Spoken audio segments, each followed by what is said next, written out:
एक समय की बात है, अयोध्या के महाराज दशरथ ने पुत्र प्राप्ति के लिए यज्ञ रखा। इस यज्ञ के लिए राजा दशरथ ने अपनी चतुरंगिनी सेना को काले कान वाले घोड़े को छोड़ने का आदेश भेजा।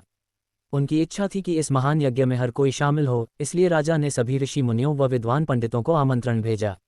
निर्धारित दिन पर महाराज दशरथ अपने दोस्त गुरु वशिष्ठ, ऋग ऋषि व अन्य विद्वानों के साथ यज्ञ मंडप में पहुंचे। इसके बाद विधिवत रूप से यज्ञ की शुरुआत हुई। मंत्र उच्चारण और पाठ जैसे सभी विधि विधान के साथ कुछ घंटों में यज्ञ पूरा हुआ। राजा दशरथ ने फिर सभी ब्राह्मणों, विद्वानों व अतिथियों को उपहार में धन और गाय आदि देकर आदरपूर्वक विदा गया। उस यज्ञ में प्रसाद के रूप में खीर बनी थी। उस प्रसाद में पुत्र प्राप्ति का आशीर्वाद था, जिसे खाने के बाद तीनों रानियां गर्भवती हो गईं। कुछ समय बाद चैत्र माह में शुक्ल पक्ष की नवमी तिथि के दिन राजा दशरथ की पहली पत्नी यानी रानी कौशल्या ने एक बच्चे को जन्म दिया। उस बच्चे के चेहरे में इतनी रौनक थी कि हर कोई देखकर समझ जाता था कि वह आम बच्चा नहीं है।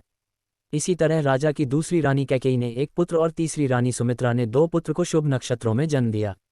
राजा दशरथ का महल और नगर 4 पुत्रों के जन्म से खिलखिला उठा। चारों तरफ आनंद और जश्न का माहौल था। पूरी प्रजा खुशी से गावत झूम रही थी। इस खुशी को देखकर देवता भी फूलों की वर्षा करने लगे।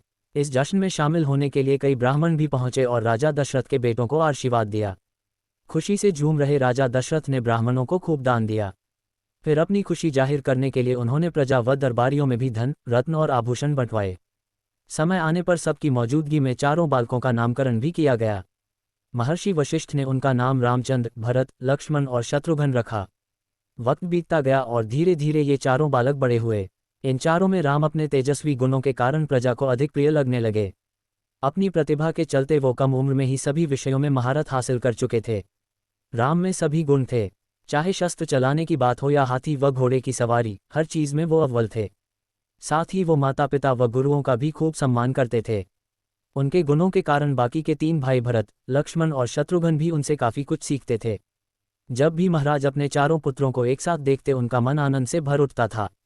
राम में मौजूद गुणों के कारण उन्हें श्री राम और भगवान राम तक कहा जाने लगा।